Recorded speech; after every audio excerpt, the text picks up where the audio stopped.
Hello guys, welcome back to another video. मेरा नाम है आकाश विश्वकर्मा और आपका स्वागत है हमारे यूट्यूब चैनल नालंदा ग्रुप पर। आज हम पढ़ने वाले हैं नया चैप्टर फिजिक्स का, जिसका नाम है मानव नेत्र और रंग बिरंगा संसार। ठीक है ना, human I and colourful world.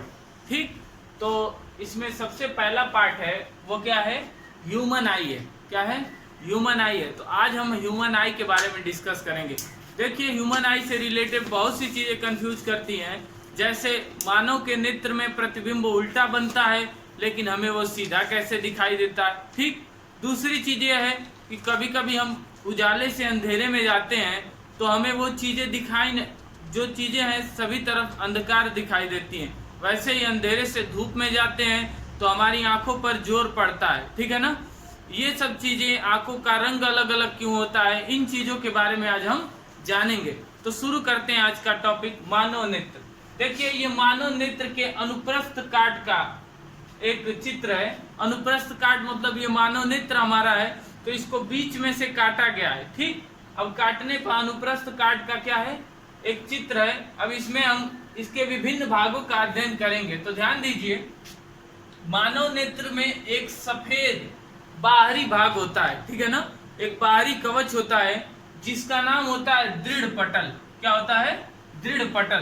तो ये जो बाहरी भाग है ना मानव नेत्र का, ये बाहरी भाग है जो सफेद रंग का भाग होता है, उसे कहते हैं हम क्या, दृढ़ पटल। बात आती है दृढ़ पटल का काम क्या होता है।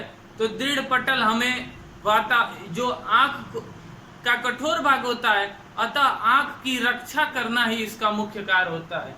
क्या कार्य होता है? इस आंख को चारों तरफ से रक्षा करना इसका मुख्य कार्य होता है। दूसरी बात आते हैं, इसके अंदर दृढ़ पटल के जस्ट नीचे एक काले रंग की परत होती है। किस रंग की परत होती है? काले रंग की, जिसका नाम होता है रक्तक पटल। क्या नाम होता है? रक्तक पटल। अब रक्तक पटल क्या होता है कि इसके यह मांसपेशियों का बना होता है। ठीक, और दूसरा चीज ये है कि ये काले रंग के होने के कारण प्रकाश किरणों को अवशोषित करने का कार्य करता है। आदर्श कृतिका जानते होंगे, वे बॉडीज जो पूर्ण रूप से चीजों को ग्रहण कर लेते हैं, तो माना गया है कि काले रंग के जो बॉडीज होते हैं या सतह होते हैं, वे ज्यादा से ज्यादा चीजों को एब्जॉर्ब करते हैं। तो ये काला रंग का होता है, इसीलिए ज्यादा से ज्यादा एब्जॉर्ब करता है। इसी पर एक पॉइंट रेटिना भी होता है, उसकी चर्चा हम आगे करेंगे। तो ये है हमारा क्या, रक्तक पटल। ठीक, अब देखिए बात करते हैं आगे की, कार्निया। किसकी बात करेंगे? कार्निया। तो कार्निया क्या होता है? आंख के आगे एक ट्रांसपेरेंट झिल्ली होती है, एक पारदर्शी झिल्ली होती है। अब इस पारदर्शी झिल्ली का कार्य क्या होता है कि यह आंखों को धूल इत्यादि से रक्षा करता है। आंखों का किस चीज के से रक्षा करता है? धूल इत्यादि से। कार्निया खराब हो जाने से ही मोतियाबिंद रोग होता है। ठीक है ना, तो इस चीज को ध्यान देंगे। ठीक, तो ये है कार्निया, ट्रांसपेरेंट होती है, पारदर्शी होती है। ये जो भाग है ना आगे का, यही है हमारी कार्निया। यही वाली भाग जो है ना, ये क्या है हमारा, कार्निया। अब कार्निया के अंदर जाएंगे तो कार्निया के अंदर जाने पर ये दो होती हैं पक्षमाभी मांसपेशियां, सिलियरी मसल्स होती हैं। क्या होती हैं? Ciliary muscles. देखिए, ये सिलियरी मसल्स दोनों तरफ से हमारे नेत्र लेंस को पकड़ी हुई है, ऐसे ऊपर नीचे से ऐसे पकड़ी होती है। ठीक है ना। अब सिलियरी मसल्स क्या होती हैं? बहुत ज्यादा फ्लक्चुएट करती हैं, मतलब ये ऊपर नीचे होंगी और लेंस को एडजस्ट करने का कार्य किसका होता है? सिलियरी मसल्स का होता है। ठीक, अब सिलियरी मसल्स बात करें तो नेत्र लेंस को पकड़ा होता है। किसको पकड़ा होता है? नेत्र लेंस को। तो नेत्र लेंस क्या होता है? नेत्र लेंस हमारा क्रिस्टलीय पदार्थ का, प्रोटीन का मुख्य रूप से कहा जा सकता है, बना होता है हमारा नेत्र लेंस। और इस नेत्र लेंस की एक खास बात यह होती है कि इसके आंतरिक भाग की वक्रता त्रिज्या कम होती है। किसके?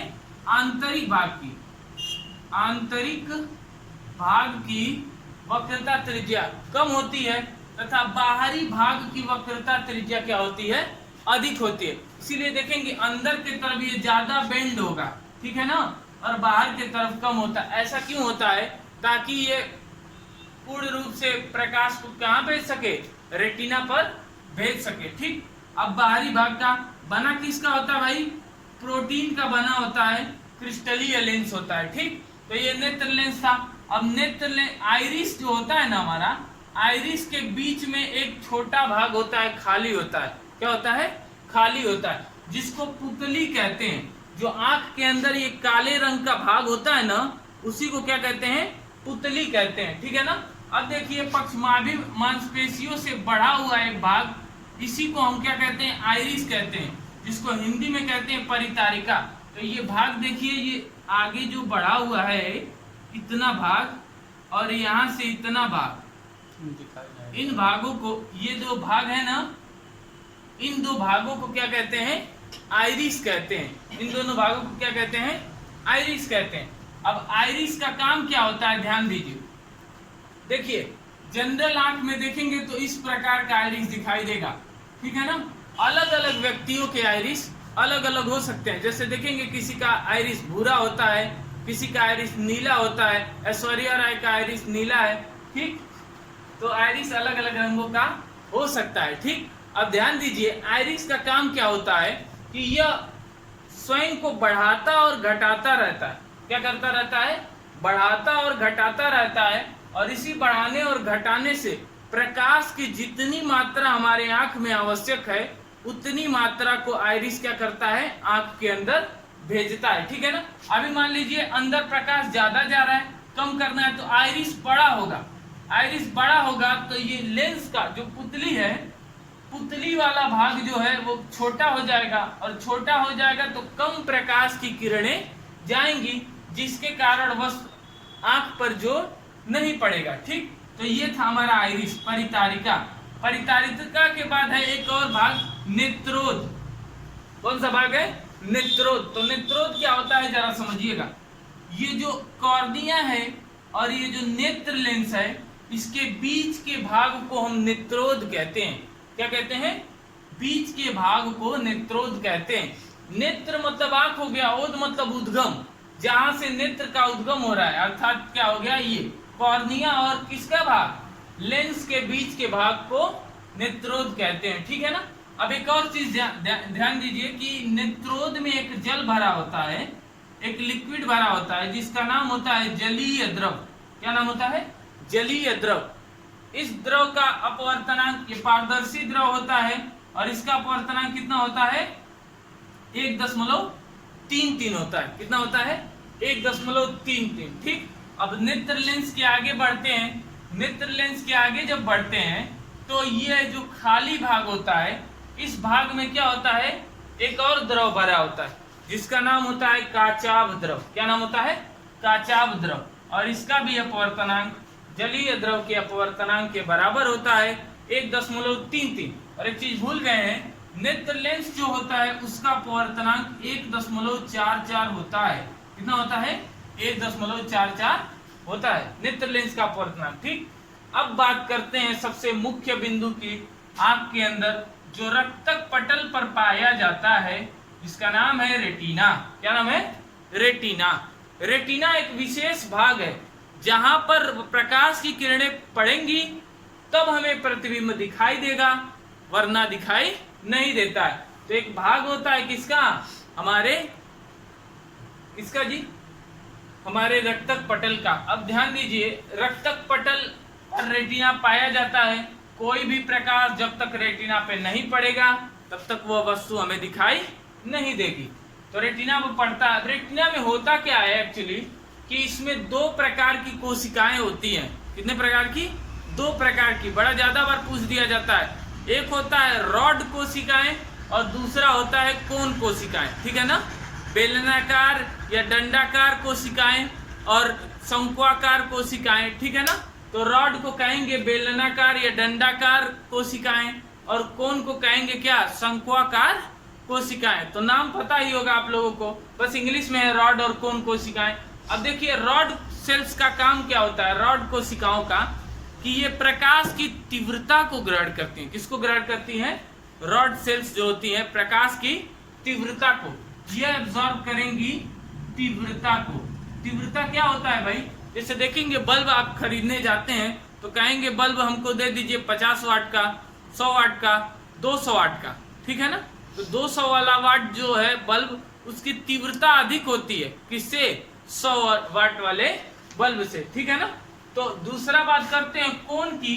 तो कोन जो होती हैं ये कोशिकाएं रंगों को एब्जॉर्ब करती हैं। किसको करती हैं, रंगों को एब्जॉर्ब करती हैं। कभी कभार देखते हैं बच्चों में जन्म से ही या कुछ दुर्घटना के कारण ये कोन्स की कोशिकाएं जो होती हैं खराब हो जाती हैं, जिससे एक रोग उत्पन्न हो जाता है वर्णांधता। मतलब वो कुछ कलर को पहचान कुछ कलर का नहीं कर पाते हैं। जैसे फेसबुक के संस्थापक हैं मार्क जुकरबर्ग, अब उनका क्या है कि वे नीले और लाल रंग में अंतर नहीं कर पाते हैं। अब इसीलिए फेसबुक का रंग क्या है, नीला डाल दिया गया, ठीक है ना। तो वर्णांधता की उनको बीमारी है, तो उनका क्या है, आंख के अंदर का जो कोन सेल्स हैं वो खराब हो गए हैं, ठीक है ना। तो रॉड और कोन की 2 कोशिकाएं पाई जाती हैं किसमें, रेटिना में। और रॉड किसको ग्रहण करता है, तीव्रता को, और कोन की कोशिकाएं रंगों को एब्जॉर्ब करती हैं। अब देखिए रेटिना में एक बिंदु होता है जिसको कहते हैं पीत बिंदु, येलो स्पॉट। समझिए जरा, पीत बिंदु क्या होता है। पीत बिंदु वह बिंदु होता है जहां पर किसी वस्तु का प्रकाश पड़ने पर वह वस्तु बिल्कुल अच्छी तरीके से दिखाई देगी, एकदम अच्छी तरीके से दिखाई देती है। तो उसी को क्या कहते हैं, पीत बिंदु। रेटिना के मध्य भाग को कहते हैं जनरली, ठीक। अब एक चीज ध्यान दीजिए, रेटिना से कुछ प्रकाश तंत्रिकाएं निकलती हैं, ठीक है ना। और वो प्रकाश तंत्रिकाएं कहाँ तक जाती हैं, मस्तिष्क तक जाती हैं, हमारे मस्तिष्क तक जाती हैं, ठीक है ना। मस्तिष्क तक जाएंगी और यहाँ से जो प्रतिबिंब बनेगा उसकी चेतना को लेकर जाएंगी, और मस्तिष्क अपने अनुभव के आधार पर उन वस्तुओं को देखता है, ठीक है ना। तो ये था प्रकाश तंत्रिकाएं। अब ये प्रकाश तंत्रिकाएं जहां जाती हैं, अब ये जहां जाती हैं उस भाग को कहते हैं अंध बिंदु। क्या कहते हैं, अंध बिंदु। यहाँ पर कोई भी प्रकाश पड़ेगा तो वस्तु दिखाई नहीं देने वाली है, ठीक है ना। इसी को कहते हैं क्या, अंध बिंदु, जहां से प्रकाशित तंत्रिकाएं जाती हैं। तो ये था पूरा हमारा ह्यूमन आई। अगर नहीं समझ में आया हो तो फिर से एक बार देख लीजिए। शुरुआत में इसका क्या होगा, दृढ़ पटल। दृढ़ पटल का काम क्या है भाई, तो यह हमारे आंखों की रक्षा करेगा। उसके नीचे रक्तक पटल। रक्तक पटल क्या काम करता है भाई, रक्तक पटल प्रकाश किरणों को एब्जॉर्ब करता है, ठीक। और इसी पर बिंदु रेटिना होती है। आगे कार्निया आपका होगा। कार्निया के नीचे क्या होता है, आइरिस होता है। आइरिस के बाद पक्षमाभी मांसपेशियां। यह मांसपेशियां हमारे नेत्र लेंस को पकड़ी होती हैं। इस बीच के भाग को नेत्रोद कहते हैं, इसके कार्निया और लेंस के बीच के भाग को। अब इसके बीच एक द्रव भरा होता है जिसको कहते हैं जलीय द्रव। इसमें भरा होता है, नेत्रोद में भरा होता है, ठीक। इसका अपवर्तनांक 1.33। नेत्र लेंस द्विउत्तल लेंस होता है, दोनों तरफ से ये उत्तल है, ठीक। एक तरफ वक्रता त्रिज्या कम होती है, दूसरी तरफ अधिक। अंदर वाले तरफ कम और बाहर तरफ अधिक होती है। अपवर्तनांक इसका होता है 1.44, ठीक। अब ध्यान दीजिए, ये जो नेत्र लेंस है, नेत्र लेंस और रेटिना के बीच की दूरी कितनी होती है, 23 मिलीमीटर होती है। कितनी होती है, 23 मिलीमीटर होती है, ठीक है ना। और अगर बात किया जाए पूरे ये नेत्र का व्यास, पूछ देगा आपसे कि पूरे नेत्र का व्यास कितना होता है, व्यास, तो आप क्या कहेंगे, 25 मिलीमीटर। क्या कहेंगे, 25 मिलीमीटर, ठीक है ना। ये था हमारा क्या, नेत्र। अब एक सवाल आता है आप लोगों के मन में, बताइए सर, कभी कभी हम क्या करते हैं, वस्तु को कभी कभी हम अचानक धूप में जाते हैं तो हमारे आंखों पर जोर पड़ने लगता है, जो कुछ देर बाद सही हो जाता है। और कभी कभी हम धूप में से जाएंगे अंधकार में, और अंधकार में जब जाते हैं तो क्या होता है कि हमारे आंख से कुछ दिखाई नहीं देता है। तो जरा ध्यान दीजिए क्यों ऐसा होता है। जब हम धूप में जाएंगे तो होता क्या है, हमारा आइरिस जो होता है नॉर्मल अंधेरे के हिसाब से सेट होता है। अब अंधेरे के हिसाब से सेट होने के कारण जब हम धूप में जाएंगे तो बाहर जो है ज्यादा प्रकाश हमारे आंखों के अंदर आता है। अब ऐसा होने पर, ज्यादा प्रकाश अंदर आने पर क्या होता है कि हमारे आंखों पर जोर पड़ता है। तब हमारा क्या करेगा, मस्तिष्क सूचना भेजेगा कि हमें आइरिस छोटी कर लेनी चाहिए। तो देखेंगे धीरे धीरे धीरे धीरे आइरिस छोटी हो जाएगी, और आइरिस छोटी होने के कारण क्या होता है, प्रकाश की कम मात्रा हमारे आंखों के अंदर तक आती है, और कम मात्रा आंखों के अंदर आने के कारण वह धीरे धीरे जो है क्या होता है, उसकी तीव्रता हमें महसूस नहीं होती। सेम फिनोमिना जब हम घर के अंदर जाते हैं, तब धूप से हम घर के अंदर गए तो क्या होगा, हमारी आइरिस होती है धूप में छोटी सी, ठीक, और हम घर के अंदर प्रवेश किए। घर के अंदर जब अंधकार होता है तो क्या होगा कि आइरिस हमारा छोटा है और कम प्रकाश जो है हमारे आंखों के अंदर प्रवेश कर पाता है, जिसके कारण चीजें हमें स्पष्ट दिखाई नहीं देती। जब घर के अंदर हम प्रवेश कर जाते हैं, कुछ समय के बाद धीरे धीरे आइरिस बड़ा होगा, और आइरिस धीरे धीरे बड़ा होने के कारण क्या होता है, ज्यादा प्रकाश की मात्रा हमारे आंखों के अंदर तक जाएगी और धीरे धीरे वस्तु दिखाई देने शुरू हो जाएंगे। ठीक है ना, ये बात था। एक और सवाल आता होगा आपका कि बताइए सर, कुछ वस्तु जैसे सूर्य हो गए, वो अनंत पर होते हैं। क्या होते हैं? अनंत पर, दूर होते हैं बहुत ज्यादा। जैसे पृथ्वी पर तो हम रहते ही हैं। अन्य ग्रह हो गए, तारे हो गए, ये बहुत दूर होते हैं। उन चीजों को भी हम अपने आंखों से देख सकते हैं, तथा कुछ चीजें ऐसी होती हैं जो बहुत पास होती हैं, उन चीजों को भी हम अपने आंखों से देख सकते हैं। ऐसा कैसे संभव है? तो जरा सुनिए, होता क्या एक्चुअली, दूर की कोई वस्तु है, अनंत पर कोई वस्तु है, ठीक है ना, तो अनंत पर की वस्तु को हम देख रहे हैं, तो क्या होगा, अनंत से आने वाली किरणों को फोकस पर ही स्थित करना होगा, ठीक। तो हम करते क्या है कि आंख हमारा इस प्रकार से सेट हो जाता है कि उसकी फोकस दूरी हमारी रेटिना हो जाती है। ऐसे सेट होगा कि इसकी फोकस दूरी हमारी रेटिना हो जाएगी। तो प्रकाश अनंत से आएगा और इससे टकराने के पश्चात क्या होगा, रेटिना पर जाके मिलेगा। कहाँ मिलेगा? रेटिना पर जाके मिलेगा। इसीलिए वो तारे भी दिखाई देते हैं, सूर्य भी दिखाई देता है। दूसरा बात, अब ये कलम है, अब कलम हमारे क्या है, बिल्कुल पास है। अब पास होने के कारण भी हमें दिखाई दे रही है। ऐसा कैसे? या तो उत्तल लेंस है ना जी, उत्तल लेंस के विभिन्न स्थितियों में प्रतिबिंब अलग अलग बनते हैं। तो ऐसा नहीं होना चाहिए कि अनंत वाला चीज भी हमको दिखाई दे और यहाँ पास वाला भी दिखाई दे। तो जब वस्तु पास आती है तब ये लेंस क्या करेगा, अपनी फोकस दूरी को घटाएगा, बहुत ज्यादा घटा लेता है, और घटाने के कारण क्या होगा कि वस्तु का प्रतिबिंब पुनः रेटिना पर बन जाती है। ठीक है ना। तो ये किसके कारण संभव हो पाती है? सिलियरी मसल्स के कारण संभव हो पाती है। ठीक है ना। अब एक और चीज ध्यान दीजिए, तो इस तरह से अनंत पर बनने वाला प्रतिबिंब और पास की वस्तु का प्रतिबिंब एक ही जगह पर बनना संभव हो पाता है। ठीक है ना। अब एक और सवाल आता है आपका, हाँ ठीक है, वस्तु यहाँ पर एक और सवाल आता है कि प्रतिबिंब बनता है तो कैसा बनता है। तो जरा ध्यान दीजिए, ये हमारा नेत्र है, ठीक। अब नेत्र के सामने वस्तु को रख देते हैं, ठीक, ये हमारा नेत्र है। अब नेत्र के सामने वस्तु को रखते हैं, ठीक है ना, इसी वस्तु को रखते हैं। तो ये हो गया इसका प्रिंसिपल एक्सिस, ठीक, प्रिंसिपल एक्सिस हो गया मुख्य अक्ष, और मुख्य अक्ष पर वस्तु को हमने रख दिया। तो पहली किरण मुख्य अक्ष के समांतर जाएगी और टकराने के पश्चात किधर, फोकस पर जाएगी।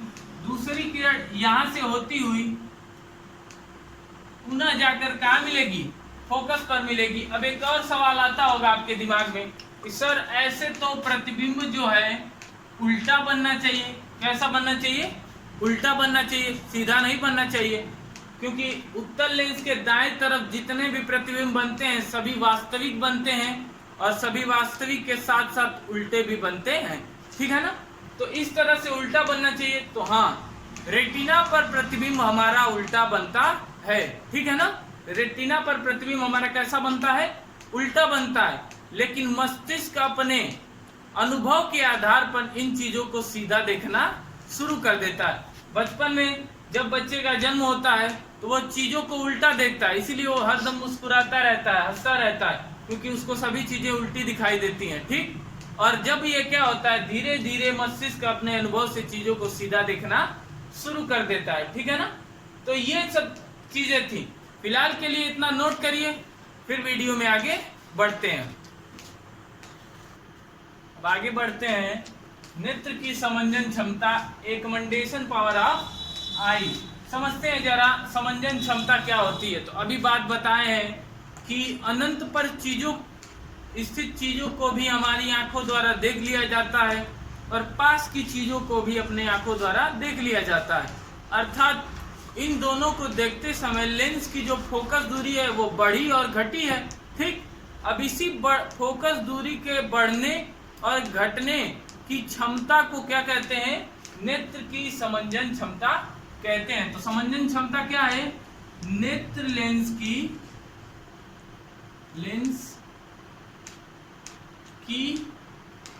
फोकस दूरी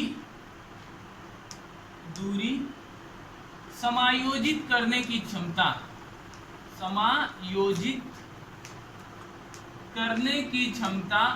नेत्र की समंजन क्षमता कहलाती है। यही क्या कहलाती है? नेत्र की समंजन क्षमता कहलाती है। ठीक, अब एक चीज ध्यान दीजिए, इस हिसाब से नेत्र के दो बिंदु बनते हैं।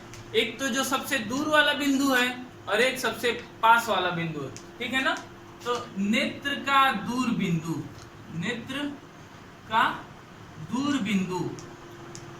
तो बात करें दूर बिंदु की, तो हम बताए हैं अभी कि अनंत तक की चीजों को देख सकते हैं। कहां तक की देख सकते हैं? अनंत तक की। तो दूर बिंदु क्या कह दिया गया है? अनंत है। ठीक है ना? और अगर बोला जाए नेत्र की निकट बिंदु, तो निकट बिंदु क्या है? प्रेक्षण द्वारा 25 सेंटीमीटर ज्ञात किया गया। कितना ज्ञात किया गया है? 25 सेंटीमीटर। 25 सेंटीमीटर की चीजों को हम अपने आंखों पर बिना जोर दिए आसानी से स्पष्ट रूप से देख सकते हैं। कितनी दूरी को? 25 सेंटीमीटर। इसी को एक और नाम दिया गया है, स्पष्ट दृष्टि की न्यूनतम दूरी। क्या कहा गया है? स्पष्ट दृष्टि की न्यूनतम दूरी कहा जाता है। ठीक है ना? इसे कैपिटल डी से प्रदर्शित करते हैं और यह बराबर होता है कितना? 25 सेंटीमीटर के। ठीक है ना? ये था नेत्र की समंजन। अब बात करते हैं मानव नेत्र के दोषों की। मानव नेत्र के दोष क्या होते हैं? कभी कभी जो है एग्जैक्ट रेटिना पर प्रतिबिंब न बनने के कारण वस्तु हमें सही से दिखाई नहीं देती है। इसी को क्या कहते हैं? दृष्टि दोष कहते हैं। अब दृष्टि दोषों में पहला प्रकार है आपका निकट दृष्टि दोष, जिसको कहते हैं मायोपिया। क्या कहते हैं? मायोपिया।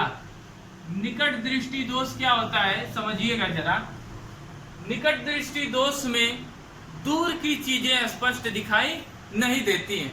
निकट दृष्टि दोष में क्या होता है? दूर की चीजें स्पष्ट दिखाई नहीं देती हैं। इसी को कहते हैं क्या? निकट दृष्टि दोष। परिभाषा बिल्कुल उल्टा हो गया। निकट दृष्टि दोष नाम है और दूर की चीजें स्पष्ट दिखाई नहीं देती हैं। कारण बात करें तो निकट दृष्टि दोष का कारण क्या होता है कि वस्तु का प्रतिबिंब होता है जो वो रेटिना से पहले बन जाता है। कहाँ बन जाता है? रेटिना के निकट बनता है। ठीक है ना? तो कारण इसका होता क्या है समझिए जरा। कारण इसका होता है कि गोलक का व्यास का बढ़ जाना। ये जो नेत्र गोलक है, इस गोलक के व्यास का बढ़ जाना, अथवा ये जो लेंस हमारा है इसकी फोकस दूरी का घट जाना। तो पहला कारण क्या है? गोलक का व्यास का घट जाना, और दूसरा कारण क्या हमारा? नेत्र लेंस की फोकस दूरी का बढ़ना, घटना। फोकस दूरी घटेगी और गोलक का आकार क्या हो जाएगा? बढ़ेगा। तब कौन सा दृष्टि दोष उत्पन्न होगा? निकट दृष्टि दोष उत्पन्न होगा। अब निवारण की बात करें अगर, तो निवारण कैसे होता है समझिए जरा। वस्तु की प्रतिबिंब जो है कहाँ बन रहा है? लेंस के आगे बन रहा है। कहाँ बन रहा है? रेटिना के आगे बन रहा है। रेटिना के आगे बनने के कारण यह वस्तु दिखाई नहीं देती है, तो हमें जरूरत है किरणों को फैलाने की, डाइवर्ज करने की। तो कैसे फैलाएंगे भाई? इसके सामने हम रखेंगे अवतल लेंस। कौन सा लेंस रखेंगे? अवतल लेंस। अवतल लेंस रखने पर क्या होगा समझिए जरा। अवतल लेंस रखेंगे तो यह किरणें फैल जाएंगी और फैलने के पश्चात इनका इमेज कहाँ बनेगा? रेटिना पर बनता है। कहाँ बनता है? रेटिना पर बनता है। तो निवारण क्या होगा? अवतल लेंस का चश्मा लगाते हैं, का चश्मा लगाएंगे, ठीक है ना? किसका चश्मा लगाएंगे? अवतल लेंस का। ठीक, तो ये था हमारा क्या? निकट दृष्टि दोष। निकट दृष्टि को दोष को नोट करिए, फिर वीडियो में आगे बढ़ते हैं। अब बात करते हैं दूर दृष्टि दोष की। तो दूर दृष्टि दोष की बात करें तो इसमें क्या होता है कि दूर की चीजें तो स्पष्ट दिखाई देती हैं, लेकिन निकट की चीजें स्पष्ट दिखाई नहीं देती हैं। दूर दृष्टि दोष में क्या होगा? निकट की चीजें स्पष्ट दिखाई नहीं देती हैं, ठीक है ना? अगर आप पेपर पढ़ रहे हैं तो पेपर पढ़ने में पास ही होता है ना वस्तु, तो वो चीजें दिखाई नहीं दे तो इसका मतलब आपको क्या है? दूर दृष्टि दोष है। ठीक, होता क्या है दूर दृष्टि दोष में? वस्तु का प्रतिबिंब जो है कहाँ बनता है? रेटिना से दूर बनता है। कहाँ बनेगा? वस्तु का प्रतिबिंब रेटिना से दूर बनता है, इसीलिए इसको कहा गया दूर दृष्टि दोष। कारण क्या होता है? तो कारण नंबर 1 क्या होगा? गोलक का साइज छोटा हो जाना। इसका नेत्र गोलक का साइज छोटा हो जाना, छोटा हो जाना पहला हो गया कारण। नेत्र गोलक का आकार छोटा हो जाना। नंबर 2, इसकी फोकस दूरी का क्या हो जाना? बढ़ जाना। फोकस दूरी का बढ़ना। किसका? नेत्र लेंस की फोकस दूरी का बढ़ना, दूसरा कारण होता है। ठीक, अब जरा समझिएगा, फोकस दूरी बढ़ जाएगी तो क्या होगा? किरणें दूर मिलेंगी और इसीलिए दूर दृष्टि दोष उत्पन्न हो जाता है। निवारण की अगर बात करें तो दूर किरणें मिल रही हैं और उनको मिलाना है पास में, तो कैसे मिलाएंगे भाई? तो कन्वर्जिंग लेंस का यूज करते हैं। कन्वर्जिंग लेंस का यूज करने के बाद क्या हो जाता है? दूर दृष्टि दोष दूर हो जाता है। ठीक, तो अभिसारी लेंस का अभिसारी या कह सकते हैं उत्तल लेंस का चश्मा लगाते हैं। लेंस का चश्मा लगाते हैं, है ना? उत्तल लेंस का चश्मा लगाते हैं। ठीक, तो ये था दूर दृष्टि दोष। एक आखिरी है आपका जरा दृष्टि दोष। क्या है? जरा दृष्टि दोष। जरा दृष्टि दोष क्या होता है जरा समझिएगा। जरा दृष्टि दोष में क्या होता है? इसे कहते हैं ओल्ड साइट। क्या कहते हैं? Old site. बुढ़ापे का प्रभाव होता है ये, समझिए।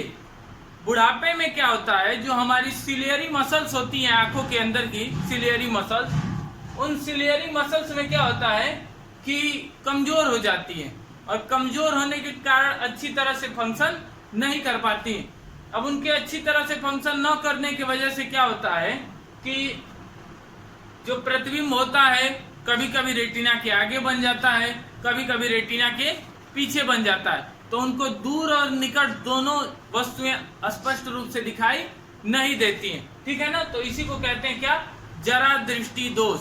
तो जरा दृष्टि दोष का मतलब दूर और निकट दोनों वस्तुएं दिखाई न देना, और वो क्यों होता है? बुढ़ापे के कारण।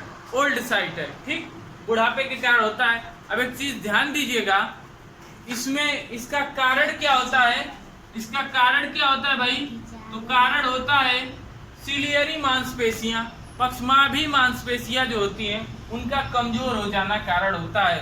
ठीक, और निवारण की बात की जाए तो उत्तल और अवतल दोनों लेंसों का संयुक्त चश्मा लगाते हैं। जैसे अपने बाबा दादी का देखेंगे चश्मा, तो उसमें क्या होता है कि नीचे वाला लेंस अलग होता है, ऊपर वाला लेंस अलग होता है। तो नीचे वाला लेंस अवतल होता है। अवतल का मतलब नीचे निकट दृष्टि दोष के लिए वो है, और निकट दृष्टि दोष में आगे पढ़े हैं हम लोग कि अवतल लेंस का प्रयोग करते हैं। तो नीचे वाला लेंस कैसा होता है? अवतल होता है, और ऊपर का लेंस जो होता है वो उत्तल होता है, तो दूर की चीजों को देखने में सहायता प्राप्त करता है। तो निवारण क्या होगा जरा दृष्टि दोष का भाई? निवारण दोनों लेंस का चश्मा लगाते हैं, चश्मा लगाते हैं, ठीक है ना। नीचे देखिए, एक ग्लास बना रहे हैं उस चश्मे का, तो ये नीचे वाला भाग जो होता है वो अवतल होता है। कैसा होता है? अवतल लेंस का। और ऊपर वाला भाग जो होता है कैसा होता है? उत्तल लेंस होता है, ठीक है ना। इन चीजों को ध्यान दीजिए। कारण क्या है भाई? पक्षमाभि मांसपेशियों का कमजोर होना,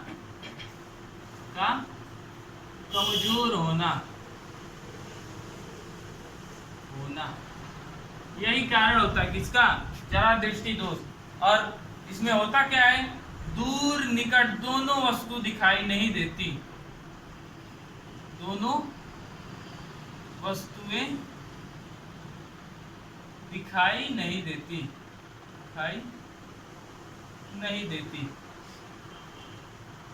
ठीक। ये था क्या? ठीक।